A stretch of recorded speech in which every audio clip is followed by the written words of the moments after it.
और इंस्पेक्टर के बाद अगर कोई कम उम्र में लग जाता है तो वो डीएसपी रैंक तक भी जा सकता है। और फिर अब मैं बात करता हूँ सूबेदार स्टेनो की प्रैक्टिकल परीक्षा कैसे होने वाली है।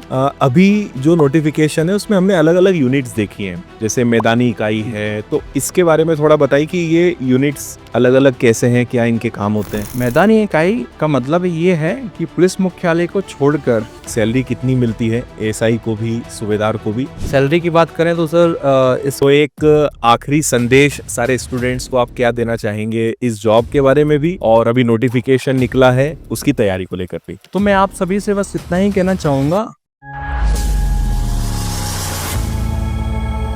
दोस्तों, जैसा आप जानते हैं कि अभी काफी लंबे समय के बाद मध्य प्रदेश में एएसआई और सूबेदार स्टेनो की वैकेंसी आई है, तो हमने सोचा कि क्यों ना आपको इसके बारे में काफी बेहतर और एक ऑथेंटिक जानकारी दे दें। तो आज हमारे साथ गोविंद सिंह धाकड़ हैं, जो खुद एएसआई के पद पे पदस्थ है, और वो आज यहाँ पर आपको सारी जानकारी इस जॉब से रिलेटेड और अभी जो नए बदलाव इस नोटिफिकेशन में देखने को मिले हैं उस सब के बारे में देने वाले हैं। तो गोविंद जी, सबसे पहले आपका स्वागत है विनर्स के प्लेटफॉर्म पे, और थैंक यू, आपने टाइम निकाला। और मुझे उम्मीद है कि आज का ये सेशन बहुत क्लैरिटी वाला रहेगा और सारे बच्चों के जो बहुत सारे डाउट्स हैं वो इसमें क्लियर होंगे। जी जी बिल्कुल जी, तो सबसे पहले आपकी जॉब प्रोफाइल से शुरू करते हैं कि आप इस समय क्या चीजें देखते हैं, क्या काम और जिम्मेदारियां आपकी होती हैं। मैं इसकी प्रोफाइल में बताना चाहूँगा कि ये जो एएसआई मिनिस्ट्रियल है इसकी पोस्टिंग एसपी ऑफिस में होती है, और प्लस बटालियंस जो होती हैं और पुलिस मुख्यालय जो हेडक्वार्टर है सर उसमें भी होती है। और मतलब इसमें ऑफिस का काम रहता है सर, फील्ड का काम इसमें नहीं रहता है। ओके। और सर एक और बात है कि कभी कभार ओकेजनली फील्ड पे भेजा जाता है, जैसे कि इलेक्शन के टाइम और कोई होली के टाइम भेज सकते हैं, दिवाली की जो रहता है कुछ तो उसमें भी भेज सकते हैं। तो बेसिकली काम क्या रहता है इसमें। काम रहेगा सर, इसका प्रशासकीय काम है, मतलब कि आपको लेखन का काम हो सकता है और रिकॉर्ड को मेंटेन करना है। और इसके अलावा ड्राफ्टिंग का काम है, मतलब पुलिस मुख्यालय स्तर से जो भी हमारे रूल्स एंड रेगुलेशन आते हैं वो हमको देखना रहता है। हर यूनिट में ब्रांचेस रहती हैं, तो उसको प्रभारी एएसआई को बना दिया जाता है ना, तो वो सारा प्रभार उसी के कंधों पर रहता है। ओके। अभी जो नया नोटिफिकेशन आया है, क्योंकि आपने जब एग्जाम निकाला था तब मेरे ख्याल से प्रायोगिक परीक्षा जो प्रैक्टिकल एग्जाम है वो भी नहीं हुआ था, और शायद क्वालिफिकेशन में भी चेंज है, एग्जाम पैटर्न में भी चेंज है, और अभी फिलहाल जो एग्जाम पैटर्न है शायद वो पूरा कांस्टेबल के एग्जाम जैसा कर दिया है। तो सबसे पहले दो चीजों के डाउट स्टूडेंट्स के मन में है, एक तो जो फिलहाल वैकेंसी निकली है उसके क्वालिफिकेशन पे थोड़ी बात कर लेते हैं, हाँ। और उसके बाद जो प्रैक्टिकल एग्जाम है तो इसके बारे में थोड़ा सा डिटेल में आप बताइए। सर पिछली बार जो एग्जाम हुआ था उसकी जो क्वालिफिकेशन मांगी गई थी, क्वालिफिकेशन अभी भी वही है, लेकिन उसका जो परीक्षा का जो पैटर्न है, जो जैसे कि ये अभी प्रैक्टिकल परीक्षा जोड़ दी गई है, जोड़ के वो पिछले एग्जाम में नहीं थी, बिल्कुल है ना। पिछली बार का जो फाइनल सिलेक्शन होता था ओनली रिटर्न एग्जाम के नंबरों के आधार पर ही होता था। अभी क्या कर दिया, थोड़ा सा चेंजेस ये किया है कि अभी जो फाइनल सिलेक्शन होने वाला है तो उसमें रिटर्न के एग्जाम प्लस प्रैक्टिकल परीक्षा के एग्जाम, इन दोनों की परीक्षा के जो नंबर आएंगे उनको मर्ज करने के बाद फाइनल सिलेक्शन होगा। बिल्कुल। तो अब मैं बात करता हूँ सर प्रैक्टिकल परीक्षा कैसे होगी इसमें, ये सारी चीजें। तो सर इसमें एएसआई एम है तो उसकी प्रैक्टिकल परीक्षा अलग होगी, और स्टेनो सूबेदार है उसकी प्रैक्टिकल परीक्षा अलग है, क्योंकि दोनों का वर्क नेचर अलग अलग है। तो सर इसमें एएसआई एम की प्रैक्टिकल परीक्षा कैसे होगी मैं इस पर थोड़ा चर्चा करता हूँ, ठीक है। तो सर इसमें क्या होगा, 600 वर्ड के 2 पैराग्राफ दिए जाएंगे, तो उसमें टाइप करने के लिए 30 मिनट का टाइम दिया जाएगा, और उसके बाद थोड़ा सा ब्रेक देंगे 5 से 10 मिनट का, फिर उसके बाद दूसरा पैरा देंगे, उसके लिए भी आपको 30 मिनट का टाइम दिया जाएगा। अच्छा, तो हर पैराग्राफ का मूल्यांकन मार्क्स 50 नंबर का रहेगा। तो इस प्रकार से टोटल जो प्रैक्टिकल परीक्षा हो जाती है एएसआई एम के लिए वो 100 नंबर की हो जाती है। और सर मैं थोड़ा सा इसमें मूल्यांकन कैसे होगा, क्योंकि ये बहुत सारे बच्चों का डाउट है। तो मूल्यांकन सर इस प्रकार से होगा कि आपको जो 600 वर्ड टाइप करने के लिए दिए जाएंगे उसमें कोई शब्द आप गलत लिख देते हो, जैसे राम का आपने श्याम कर दिया तो वहां 1 नंबर कट जाएगा, ये पूर्ण त्रुटि मानी जाएगी। और अगर आप मात्राओं में गलती कर रहे हैं, जैसे मैं और मैं ये दोनों में अंतर होता है, और इसमें अंतर होता है, अगर इस टाइप की मिस्टेक कर रहे हो तो उसको आधी त्रुटि मानी जाएगी, है ना। तो आप जितनी ज्यादा एक्यूरेसी प्रैक्टिकल एग्जाम में रखोगे टाइपिंग के लिए उतना अच्छा मूल्यांकन आपका होगा, इतने अच्छे मार्क्स मिलेंगे। अभी बहुत सारे बच्चे हैं कि टाइपिंग मतलब कि वो स्पीड बढ़ाने पे काम कर रहे हैं, ना कि एक्यूरेसी कम करने पर। तो मेरा कहना ये है कि सर अगर टाइपिंग आपकी 25 से 30 वर्ड पर मिनट भी है, क्योंकि वहाँ पर आपको 600 वर्ड मिलेंगे 30 मिनट के लिए, यानी कि 20 वर्ड पर मिनट, है ना। और आपकी एक्यूरेसी अगर अच्छी है तो आपके नंबर अच्छे रहेंगे, नहीं है ना। और फाइनल सिलेक्शन में कहीं ना कहीं बहुत अच्छी भूमिका रहेगी इसकी। बिल्कुल। तो सर ये हो जाता है सर ASIM की प्रैक्टिकल परीक्षा। और फिर अब मैं बात करता हूँ सुविधार स्टेनो की प्रैक्टिकल परीक्षा कैसे होने वाली है। तो सर इसमें जो भी अधिकारी आएंगे वो 5 मिनट के लिए डिक्टेशन बोलेंगे, 500 वर्ड का डिक्टेशन, यानी कि वो बस बोलेंगे और उसे सुनकर उनको शॉर्ट हैंड में, जिसको अपन शीघ्र लेखन बोलते हैं, बिल्कुल। उसमें टाइप करेंगे वो, है ना, वो पेन से। उसके बाद उनको 5 मिनट का टाइम दिया जाएगा फिर से कि उसको समझना है, और 5 मिनट का टाइम लेने के बाद उनको फिर से 20 मिनट दिया जाएगा। तो 20 मिनट में उनको समझने के बाद क्या करना है, कंप्यूटर में टाइप करना है। ओके, है ना सर। तो सर जो पहला 500 जो शब्दों का पैराग्राफ था, उसको जो डिक्टेशन बोली गई थी उसके 10 नंबर मिलेंगे, कि जितना अच्छा डिक्टेशन आपने शीघ्र लेखन में लिखा है उसके आधार पर 10 नंबर, और जितना अच्छा आपने एक्यूरेसी के साथ टाइप किया है उसके 40 नंबर। तो ये एक पैराग्राफ का 50 नंबर हो जाता है। इसी प्रकार से कुछ टाइम बाद दूसरा पैराग्राफ रहेगा तो उसके भी 50 नंबर रहेंगे। तो इस प्रकार से टोटल 100 नंबर की परीक्षा स्टेनो की हो जाएगी। जिन बच्चों को शायद ASI के साथ एम लगाया है, हमने यूज किया है, तो मैं आपको उसका मतलब समझा देता हूँ। क्योंकि हिंदी में तो वो लिखा होता है कि ASI अनुसचिवीय, उसको इंग्लिश में कहते हैं ASI मिनिस्ट्रियल। तो जो पोस्ट है जिसपे अभी गोविंद जी भी पदस्थ हैं वो वही पद है। इसके बाद आगे हम बढ़ते हैं गोविंद जी, और इसमें करियर ग्रोथ और जो प्रमोशन है उसके बारे में थोड़ा सा बताइए कि क्या एक बच्चा इसमें उम्मीद कर सकता है और कहाँ तक इसमें जाने का चांस है। सर जैसा कि अभी मैं जब भर्ती होकर आया था ना, उसके बाद से प्रमोशन पर रोक लगी हुई थी, अच्छा। है ना। तो अभी 10 साल में कार्यवाहक प्रमोशन मिल रहा था, लेकिन अभी अभी कुछ टाइम पहले जैसा आपको पता होगा CM साहब ने प्रमोशन पर रोक हटाई है, और उनका कहना है कि प्रमोशन को जल्दी जल्दी किया जाए। बिल्कुल। तो अभी 10 साल में कार्यवाहक प्रमोशन मिल रहा था, लेकिन अब ये प्रमोशन शुरू हो जाते हैं तो 7 से 8 साल में पहला प्रमोशन SI के पद पे हो जाएगा, ASI का। ओके। और फिर उसके बाद SI से आप इंस्पेक्टर भी बन सकते हो, और इंस्पेक्टर के बाद अगर कोई कम उम्र में लग जाता है तो वो DSP रैंक तक भी जा सकता है। ये हो जाती है सर ASI के बाद।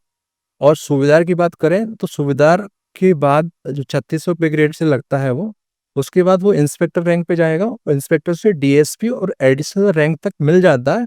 लेकिन उनको क्या थोड़ा सा मतलब जो स्टेनो सूबेदार का है, वर्दी नहीं मिलती। अब सारे प्रमोशन की चीज़ें मिल जाती हैं, लेकिन उस लेवल की जो रैंक होती है वो चीज़ें नहीं मिलेंगी। अब एक सबसे बड़ा जो कंफ्यूजन स्टूडेंट्स में होता है, क्योंकि जनरली पुलिस की जब बात आती है तो बच्चों को या तो कांस्टेबल के बारे में पता है या SI के बारे में पता है, लेकिन ASI भी है, ASI एम हो गया, फिर एक ASI जो प्रमोट होते हैं, हाँ, सूबेदार अलग हो गए, सूबेदार स्टेनो भी हो गए। तो मैं चाहता हूँ कि इन सबको शॉर्ट में आप सभी को समझाएं। ये बहुत बड़ा कंफ्यूजन है कि ASI ये सर एक और होता है कंप्यूटर, अच्छा। और ASI जो GD में प्रमोशन के बाद जाते हैं। तो इनमें अंतर यही है कि जो ASI GD जो प्रमोशन होने के बाद जाते हैं आरक्षक से प्रधान आरक्षक और प्रधान आरक्षक से ASI, तो उनकी जो पोस्टिंग होती है फील्ड में रहेगी। जैसे थाना में मान सकते हैं, एक कोई चौकी हो सकती है, तो यहाँ इनकी पोस्टिंग रहती है। और अब मैं बात करता हूँ ASI की, जैसा कि मैंने बताया इनका ऑफिस में ही काम रहता है, फील्ड में ड्यूटी नहीं रहती है। कभी कभार बाय चांस लग जाती है ओकेशनली, जैसे कि मैंने बताया था इलेक्शन टाइम, होली के टाइम, या फिर कोई ऐसा इमरजेंसी आ जाती है तब लगती है। और अब बात करते हैं ASI कंप्यूटर की। तो सर ASI कंप्यूटर का एक अलग ही एग्जाम होता है। इसमें आपके पास ग्रेजुएशन में आपने कंप्यूटर साइंस से कर रखा है तो उसके एक अलग से भर्ती होती है। ओके, तो वो उनका कंप्यूटर का काम रहेगा, या थाने में CCTNS का काम चलता है सर, तो उनका वो काम रहता है बस। इसके बाद फिर SI सूबेदार। हाँ सर, इस पे भी मैं आता हूँ। आपने MP SI तो सुना है, लेकिन सूबेदार और प्लाटून कमांडर ये 2 पोस्टों का कोई याद ही नहीं रखता। ये भी। तो जो MP SI का एग्जाम होता है ना सर, उसमें सर 3 लेवल की वैकेंसी आती है। एक जो अच्छे मार्क्स गेन करता है ना, उसको सूबेदार की जो पोस्ट दी जाती है। उसके बाद इसी क्रम में सब इंस्पेक्टर को बनाया जाता है, और उससे कम मार्क्स आते हैं तो उनको प्लाटून कमांडर की पोस्ट दी जाती है। तो उसमें वर्क सबका अलग अलग है। सूबेदार का काम होता है सर, जो फील्ड में काम कर रहे होते हैं, अपने जितने भी जवान होते हैं वो फील्ड में काम कर रहे हैं, तो उनका बैकअप सपोर्ट का काम करते हैं। जैसे उनको गाड़ी की व्यवस्था करवाना, हथियार उपलब्ध करवाना, और सारे तमाम वो सुविधाएं जो एक जंग के लिए तैयार किए जाते हैं। ओके। तो उस प्रकार से मैनेजिंग का काम है, उनका सपोर्ट बैक वन की तरह काम करते हैं वो, और उनका फील्ड में ड्यूटी नहीं रहती है सूबेदार की, अच्छा। है ना। और एमपीएसआई का तो हम सभी जानते हैं भली भांति कि क्या पावर होती है, और फील्ड में ड्यूटी रहती है, उसका तो अलग ही वो पैशन है, उसका हाँ, तो एक जलवा है। एक अलग ही क्रेज है लोग क्रेज है। हाँ। और प्लाटून कमांडर का सर, ये एसएएफ जो बटालियंस होती है ना सर, उसमें उनकी पोस्टिंग होती है। उनका ना तो फील्ड में काम मतलब रहता है, ना तो ऑफिस में बोल सकते हैं। अपन ये बोल सकते हैं कि इनको इनकी मतलब प्लाटून कमांडर्स की ना ड्यूटी जब लगाई जाती है, या तो सिक्योरिटी में लगा देते हैं, जैसे कोई जो बड़े बड़े ऑफिशियल नेता मतलब मंत्री जो होते हैं उनकी सिक्योरिटी में लगा सकते हैं। और दूसरा उनका मेन काम होता है, जब इलेक्शन जब कहीं भी होता है, किसी भी राज्य में चल रहा होता है, या किसी भी राज्य में इमरजेंसी आती है, तो उस टाइम एक ग्रुप बनाकर उनको भेजा जाता है कि इस देश के इस क्षेत्र में इमरजेंसी है, तो उनको पूरे भारत में कहीं भी भेजा जा सकता है। अभी जो नोटिफिकेशन है उसमें हमने अलग अलग यूनिट्स देखी हैं, जैसे मैदानी इकाई है, तो इसके बारे में थोड़ा बताइए कि ये यूनिट्स अलग अलग कैसे हैं, क्या इनके काम होते हैं। तो सर इसके लिए मैं ना ये कहूँगा कि अपन स्टेनो सुविधा के लिए मैं अलग बात करूँगा, और एएसआईएम के लिए अलग बात करूँगा, क्योंकि दोनों को अपन मर्ज करके बात करेंगे तो कहीं ना कहीं फिर कन्फ्यूजन हो जाएगा। तो मैं सबसे पहले बात करता हूँ एएसआईएम की। मैदानी इकाई का मतलब ये है कि पुलिस मुख्यालय को छोड़कर और जो मेन शाखाएं होती हैं, जैसे सीआईडी है, नारकोटिक्स डिपार्टमेंट है, जो भी पुलिस का ही एक भाग है, तो इनके अलावा जितने भी जिले में जो पुलिस यूनिट्स होती हैं, जैसे अब मैं गुना जिले से बात करूं तो गुना जिले में अभी 2 यूनिट हैं पुलिस की। एक एसपी ऑफिस बोलेंगे और दूसरा बटालियन से 26वीं बटालियन। बिल्कुल। तो 2 यूनिट में मैदानी इकाई दोनों को कहा जाएगा। और अब मैं इंदौर की बात करूं, जब मैं अभी पोस्टेड हूँ पुलिस ट्रेनिंग कॉलेज, तो यहाँ पे डीआईजी ऑफिस है, आईजी ऑफिस है, कमिश्नर ऑफिस है, पुलिस ट्रेनिंग कॉलेज है, सीआईडी ऑफिस है, और भी बहुत सारी पुलिस यूनिट्स हैं, और सभी को मैदानी इकाई में गिना जाएगा। अच्छा। अब मैं बात करता हूँ सर सामान्य शाखा। तो सामान्य शाखा में बड़ा कन्फ्यूजन है सर कि सामान्य शाखा क्या है, कि पिछली बार जो नोटिफिकेशन आया था 2017 में, उसमें अच्छे से क्लियर स्पष्ट दे रखा था कि पुलिस मुख्यालय कोष्टक में सामान्य शाखा। तो सामान्य शाखा का मतलब ये हुआ कि पुलिस मुख्यालय में जो एक शाखा है सामान्य शाखा, वहां इनकी पोस्टिंग की जाएगी। अच्छा। और अब आते हैं स्पेशल शाखा। सर ये एक ऐसी शाखा है, इनकी ड्यूटी कहाँ होती है, ऑफिस कहाँ है, क्या इनका काम है, किसी को कुछ नहीं पता। अच्छा, बस उनने जो जॉब ले ली है ना, उनको ही पता है कि वही उनका पता है। काम क्या है, क्योंकि इनका काम बहुत ही गोपनीय है। ओके। और इनकी पोस्टिंग होती है, मैं कहूँगा हर जिले में इनकी पोस्टिंग होती है, लेकिन कहाँ उनकी ऑफिस है, किधर क्या है, कुछ किसी को नहीं पता। कैसे काम चल हाँ, रहा है, क्या कर और रहे उनका हैं। काम हो सकता है वो किसी मजदूर के रूप में घूम रहे हो अपने आसपास यूं, या किसी बिजनेसमैन की तरह काम कर रहे हो, अपन को कुछ भी पता नहीं रहता। बिल्कुल अपनी आइडेंटिटी को छिपाकर रखना होता है, और उसमें वर्दी नहीं मिलती है। अच्छा। तो ये विशेष शाखा है ना। और ये सूबेदार स्टेनो के लिए भी ये सेम ही रहेगी, इस विशेष शाखा। और एक और आ जाती है अपराध अनुसंधान शाखा, जिसको अपन सीआईडी के नाम से भी जानते हैं, क्राइम इन्वेस्टिगेशन डिपार्टमेंट। तो ये सब पुलिस मुख्यालय के ही एक पार्ट है, कोई अलग नहीं है, पुलिस विभाग का ही एक पार्ट है, जिसमें अपराधों का मतलब कलेक्शन किया जाता है कि कौन से जिले में कितने आंकड़े घटित हो रहे हैं, कितने अपराध घटित हो रहे हैं, उनका आंकड़ों का वहाँ पे संकलन किया जाता है। फिर उस संकलन को अपन वो अपने स्तर पर दिल्ली पर भेजते हैं, जहाँ भी वो उनकी सीआईडी ऑफिस है, मेन ब्रांच दिल्ली में है। तो ये सीआईडी है सर। इसके बाद एक और बहुत इंटरेस्टिंग क्वेश्चन होता है स्टूडेंट्स के लिए, और वो है सैलरी से जुड़ा हुआ। तो मैं चाहता हूँ कि इसके बारे में थोड़ा आप डिटेल में बताएं कि सैलरी कितनी मिलती है एएसआई को भी, सूबेदार को भी, और इसके अलावा सरकार की तरफ से क्या सुविधाएं मिलती हैं। साथ ही मुझे आपसे थोड़ी देर पहले बातचीत करके पता चला कि इसमें सैटरडे संडे भी ऑफ होता है। यस। तो ऐसी जो चीजें हैं जो स्टूडेंट्स को जरूर पता होना चाहिए, जी, जी। वो थोड़ी जानकारी दीजिए। सर ये मैं कहूँगा कि इन दोनों पोस्टों के लिए सबसे बेहतरीन फैसिलिटी ये है कि इसमें छुट्टियाँ मिल रही हैं। बाकी अपन अदर पोस्ट की बात करें जैसे आरक्षक है, एमपीएसआई है या फिर फील्ड में जो जीडी सूबेदार है, प्लाटून कमांडर है, किसी भी पोस्ट को या किसी भी पद के अधिकारी को छुट्टियाँ नहीं मिलती हैं। इसमें संडे सैटरडे ऑफ रहता है सर, और जितनी भी गवर्नमेंट हॉलीडे होते हैं उन वो भी ऑफ मिलते हैं। बस बाय चांस हो सकता है आपके ऑफिस में कोई काम हो तो इमरजेंसी में जाना पड़ सकता है। फैसिलिटीज़ की बात करें सर तो मैं कहूँगा कि ये बहुत ही अच्छी फैसिलिटी मिलती है। एक अच्छी वर्दीधारी जॉब है और आपके समाज में रिस्पेक्ट मिलती है, समाज में कोई गरिमा है, एक वर्दीधारी पोस्ट है तो। और सर फैसिलिटी की बात करूँ आपको एक अच्छा वेल मेंटेन्ड घर भी मिल जाता है। जैसा कि मैं अभी इंदौर में आया था, मुझे 7 दिन में ही सर वेल मेंटेन्ड बढ़िया क्वालिटी का घर मिल गया। तो इंदौर जैसे ज़िले में एक अच्छी जगह, इतना अच्छा एनवायरनमेंट है वहाँ का, तो एक घर मिल जाए तो बहुत अच्छी फैसिलिटी है। और दूसरा सर इसमें मेडिकल फैसिलिटी भी मिल जाती है। मैं उन सभी कैंडिडेट से कहना चाहूँगा, सॉरी जो पुलिस में भी हैं उनको भी पता नहीं कि पीएचपीएस भी एक योजना है। वहाँ से आपको कैशलेस इलाज करवाने का एक वो रहता है, तो उसका आप लाभ ज़रूर लें। और इसमें सर मेडिकल फैसिलिटी मिलती है तो उसमें क्या कैशलेस इलाज चलता है। आपको पैसे नहीं देना है, सिर्फ अपना डिपार्टमेंट है ना वही पैसे पे करता है। अच्छा। जी सर। और सैलरी? सैलरी की बात करें तो सर इसकी 30 से 35 हज़ार एएसआई की बनती है सर। मैं सर 100% की बात कर रहा हूँ, जैसे कि अभी 70-80 ना हाँ इस अभियान चल रहा है, मैं उस पे नहीं जाऊँगा, मैं 100% की बात कर रहा हूँ।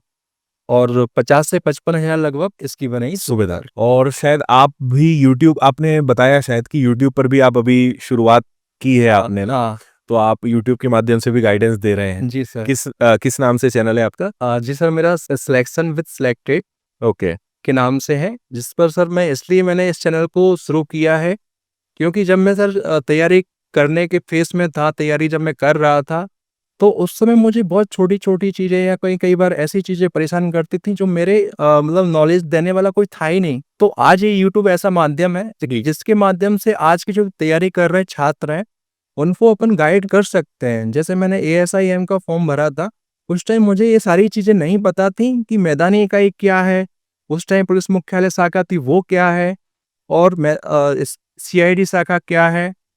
तो ये इसलिए मैंने ये चैनल शुरू किया है। सर मैं 1 मिनट के लिए और कहना चाहूँगा कि ये जो अभी पोस्ट की बात मैंने की थी, कि ये 4 प्रकार की पोस्ट हैं।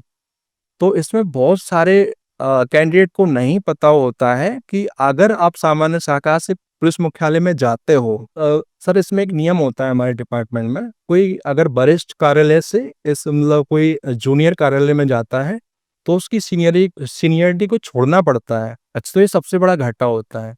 तो मेरे कई सारे मित्रों ने और मेरे कई सारे सीनियर ने ये घाटा सहा है। तो मैं नहीं चाहता कि जो नए कैंडिडेट हैं ये गलती करें।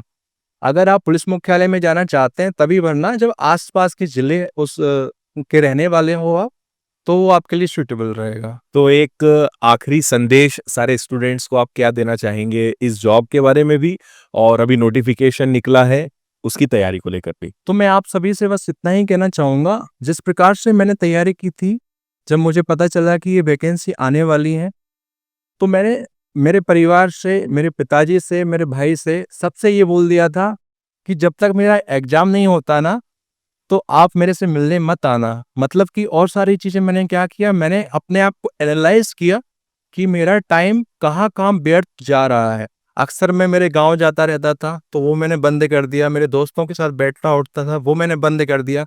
और मोबाइल, और आज के टाइम में तो इंस्टाग्राम, यूट्यूब, ये सारी चीज़ों पे इतना रील्स का चल गया है। बिल्कुल। तो सर मैं बस यही कहना चाहूँगा कि जो भी डिस्ट्रैक्शन का पार्ट बन रहा है आपके और आपकी परीक्षा के बीच में, उन सबको आप इग्नोर कीजिए और बिल्कुल फोकस होकर आप इस परीक्षा को लक्ष्य बनाकर कंसिस्टेंटली और डिसिप्लिन के साथ आप पढ़ाई करें, तो 2.5-3 महीने बहुत सफिशिएंट है सर, ये टाइम आप क्रैक कर सकते हो। मुझे उम्मीद है गोविंद जी कि जितने पॉइंट्स एक स्टूडेंट्स के मन में इस समय हो सकते हैं वो लगभग सभी हमने क्लियर करे, और काफ़ी अच्छे से आपने सारी जानकारी दी है। तो मैं फिर से आपका बहुत सारा धन्यवाद अदा करता हूँ जो आपने टाइम निकाला और इतने अच्छे से स्टूडेंट्स की सारी क्वेरी सॉल्व करी। और मुझे उम्मीद है कि आगे भी अगर कोई हेल्प लगेगी तो आप बिल्कुल हमारी मदद करेंगे। जी सर, ये तो मेरा सौभाग्य है। ये मैं कहूँगा कि इतना बड़ा प्लेटफ़ॉर्म मिल रहा है, मुझे मेरी बातें सारी बातें शेयर करने को मुझे बहुत खुशी है अंदर से कि जिस काम को मैंने 2 महीने से शुरू किया था कि सभी लोगों तक मेरी बात पहुँच पाए, वो आज कई लोगों तक पहुँच पाएगी। तो thank you sir. Thank you, thank you. तो दोस्तों मुझे उम्मीद है कि आज का ये पॉडकास्ट आपके लिए काफ़ी हेल्पफुल रहा होगा और एएसआई और सूबेदार स्टेनो से रिलेटेड जो भी क्वेश्चंस आपके मन में थे, वो क्लियर हुए होंगे। और अगर आप एंड तक आए हैं, पूरा वीडियो आपने देखा है, मतलब आप काफ़ी सिंसियर और सीरियस एस्पिरेंट हैं, तो कमेंट करके ज़रूर बताइएगा कैसा लगा। और अगर इसकी आप तैयारी करना चाहते हैं, तो विनर्स की एप्लीकेशन पे बहुत कम प्राइस में इसका कंप्लीट कोर्स अवेलेबल है। वहां से आप जुड़ के इसकी बहुत अच्छी प्रिपरेशन कर सकते हैं। बाकी विनर्स इंस्टीट्यूट आपके साथ है। हर एक सुविधा, हर एक प्रयास हम आपकी सफलता के लिए, इस पद के लिए कर रहे हैं।